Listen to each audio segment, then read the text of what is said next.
Okay, the last thing is go in the front of the truck that I had up here is a Pelican case right here, waterproof. What's nice about these is if you dump it out, again, it's another place where you can go ahead and collect water. You could actually make this into a small tub and bathe out of it if that's all you had out there. Um, and then we have the power supply. Goes without saying, you can't do anything without electronics these days, so means to restart a car or basically charge your electrical peripherals. This one right here, this would probably be about your farthest upgrade for that readiness. Just the things we're taking out of here, and there's a full-size bug canopy. Again, with my rack over here, I could suspend this on the inside of here, and I'm not getting chewed up at night. And then I have the tarp over the top for the rain protection. Just another axe that's in here.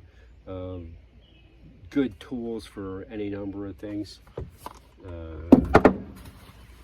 Extra, very lightweight backpack, just a small, if I need to hand things off, pack in that. Body armor. Here we go. This is the one that's, if you don't recognize it, because it's a one-of-a-kind design. One thing I will say about the body armor, though, if you do have it, the threat most likely to be encountered in the United States is going to be handguns. You could run into high-velocity rifles with a proliferation of AR-15s and such. However, this has, we've taken the armor out of the back, and so there's two levels of level 3 soft armor in the front of this. Level 3 alpha will stop handguns and shotgun. 2 levels of level 3 alpha has a high incidence to minimize damage from high velocity soft core rounds. However, if it is a bimetal or armor piercing round, it will go right through this stuff. So the only thing that stops 30 caliber armor piercing and above is a hard ceramic plate. Probably, but the use out of something like that versus the cost and the weight, this is much lighter than a full plate kit. Full plate kit is, like, again, very limited use. Something like this go a lot farther for you. Right, so this is probably the good stuff that you have. You've noticed that they haven't had a sleeping bag anywhere in here. We've got that one wool blanket and then the tarps we can wrap up in. But instead of a sleeping bag, if you need to keep warm, you're much better off with, say, like a down jacket and like a insulated pants and everything else like that. You can climb inside a bivy sack, or maybe that wool blanket that we've got, and that will suffice for you'll get more use out of this, more uses than a sleeping bag, which all you can do is lay in. If it's unless it's cold enough, it really doesn't do anything. It takes space. So use things that you get multi uses out of. Again, probably takes up less space than some of the new modern sleeping bags out there. The down ones, obviously, they get pretty small, but they're also extremely expensive. And you'll notice that a lot of these things, there's multiple backpacks in here, multiple ways to carry things. Always be thinking about building up your team. If you are in a situation where you have become a refugee, you are moving and things like that, handing people backpacks to help you carry more things. Other things I like to keep in here, extra belts, and here we go, gloves. Gloves are, or what's, getting a cut on your hand can really limit your abilities to manipulate things and become a hazard along with infection. I like these ones. These are the firm grips. I believe you got those. You can get those hardware stores, Home Depot, Lowe's, or whatever else like that. But these are cut resistant. So again, they breathe pretty well. So even in hot weather, they're not overly hot. But keeping that cut resistance right there will go a long ways. Okay. All right. Then here's our candle stove. Again, keeping a big candle. So if you wanted to, in like the cab of the car, if I, to conserve gas or power, else like that, if you burn a candle, you can trap heat in a place like that. You want to have a way to make sure that things aren't falling into there.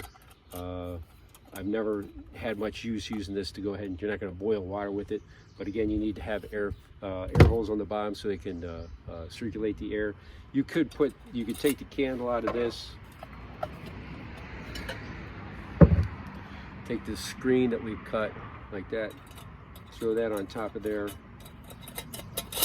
and as an alternative to the candle, you could stack tinder in here and that airflow, and you could actually, if you wanted to get more heat, or again, not for something inside the cab, more like a sheltered space outside, but this could also make a small stove. And again, very easy, low cost, practically no cost in its construction. Then getting into this is the CBRNE NBC bag kit up. So here we have a Pro Mask. We've repurposed an Eagle. This is an old Eagle pouch. Got rid of the Fastex and put in some new, more contemporary, usable, won't break in the cold, won't shatter in the cold, anodized aluminum hooks on there. And then I recommend keeping the Pro Mask bagged up. The old military thing of being able to don and clear in 1 minute, well, there's a place for that. If you know that that an attack is imminent, then absolutely have it ready and ready to go. But when it's stored away like this, and we're not expecting any hassles, it's best to keep it properly stored and in a plastic bag. Your filters, again, leave them wrapped up. If you've never used one before, you might want to open up one so you can familiarize yourself with it. But this is the MRSA. It's an MRSA full face respirator, about between $200 and $300. There's a small and medium face size, and then a large face size. The canister screws in the side here. Very simple to operate. The biggest thing is to make sure that, again, with my beard right here, I'm not going to get that great of a seal. So you, again, as a threat matures and everything else like that, if we were to have like some type of hostile action, and the reason why I recommend a gas mask, not just for the nuclear chem bio attack of an invading type army in a national defense, but in civil arrest, the availability of the CS grenades and the bear spray and everything else like that, it really wouldn't be anything if somebody wanted you out of your house to simply bust a window and throw in some CS. If you don't have something like this, you're incapacitated. You can't do anything about it. Bear mace, if they just break a window and start fogging your house with bear mace, and they start putting enough of it in there, you will succumb. And if you've never experienced a riot agent like that, it will make you not understand anything around you. It is completely debilitating until the effects wear off. So again, before you like your first $1,000 that you want to spend, body armor and a Pro Mask, then start worrying about guns. Put that away a second. So there's all sorts of NBC kits that are out, or NBC uniforms are out there with activated charcoal, military grade. You can get those surplus. I mean, if you were so inclined, I would recommend some very heavy gauge gloves right here, impervious, to chemicals. Have that. Here we have a Nomex flight suit. So this is not fireproof, but fire resistant. And the idea of this is it goes over everything. You'll see a lot of guys, and they have their kit, strapped on the outside of the coveralls. You're kind of defeating the purpose. The idea of the coverall is to cover everything you're with, so you're not getting it burnt or exposed to some type of chemical. And obviously we've got a 2-gun Samurai multi-purpose belt right here. We'll talk more about this. But one of the things, we've got, it'll accept any type of holster, whether it's a paddle holster, belt holster. Here we've got one of our leather holsters that figures in there. We've got the utility loop carrier. You can use any bucket you want. This one actually has a Cobra head that's good up to 9 kilonewtons. It's climbing rated, it's safety rated, but a lot of overkill for most applications. Sometimes a simple plastic Fastex would do you better. Again, I've got the luxury of a long military career where I accrued and purchased all sorts of things along the way. So, I mean, that's as good as it gets. And then, again, so to complete the idea of our chemical, biological protection, again, we have the deep Wellington boots, and here we have a whole set of Gore-Tex, like more or less a Gore-Tex coverall, our tall trousers, a Gore-Tex jacket, and then with the gloves and the boots, and then we would take the Gorilla Tape and tape down seals around the ankles, or I'm sorry, around the ankles and around the wrists, and then also one around the skirt, having a belt, like an outside cinch belt. That's where the belt that we had right here, this would be on the outside of all this, so that you've got something you can holster equipment to. And then over everything, we would put the Nomex flight suit to protect us from flash resistance. And this is to keep the agents from getting to our skin. This is to keep the agents from getting onto that membrane, because I can probably, find another set of coveralls. Maybe they're not going to be, beautiful, nice, fire-resistant Nomex, but I could definitely get some cotton coveralls to replace them. Or, if you're given the proper facilities, this can be laundered, and whatever pathogen, biological, chemical, whatever was onto it, and wash it out of there. But the idea is that this is the coverall which protects everything underneath. Last thing in the box there, I think we've got some extra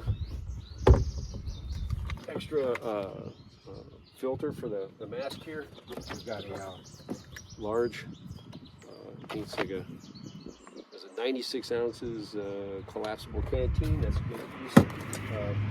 Here's the Emo double nest hammock. There's probably get back to this piece of gear here, but just talking about it real quick. What's nice about about a hammock is it keeps you up off the ground. If you do find yourself in a position where you are again in a displaced person status, staying off the ground is a major concern.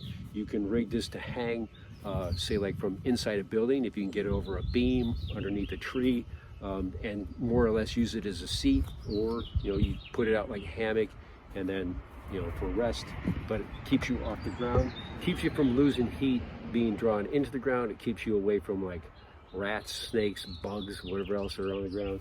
So again, very important to stay off the ground in an austere environment. We've got a spool of 550 cord that just comes, that's invaluable in all sorts of situations. And I think that does it. So that's basically what's in my truck at any given moment. Just in the back, you know, there's some other things that you like to keep up in the front cabin. You know, the bag that comes in and out with you every day. The things that you use in your daily life that you wouldn't want to. The thing is anything that's back in here is that it doesn't get used much. All right, it's back here, it's put away, it's for that rainy day or that bad day that you need it. The things that you're going to be, you wouldn't want to put your phone charging or your phone changer battery, your extra battery in here, because that's something you charge up and use every day. So again, stuff in the back of the bed. I haven't cracked into these boxes in well over a month, but in that same token, when you do put something away back in here, open up the boxes, go through them, and just remember what you got, because if you have to enact your plan, you have to, and you are a displaced person, you need to be traveling as light and as quickly as possible. So if you already have a box of tools back in here, you don't need to waste room by emptying out your garage because you forgot you got stuff in here. You're throwing in a big long handle shovel and a big axe, and you've already have that stuff in here. So idea of going through whatever you do tend to carry, go through it every once in a while, just to keep it in your mind exactly what you have. That's all I have.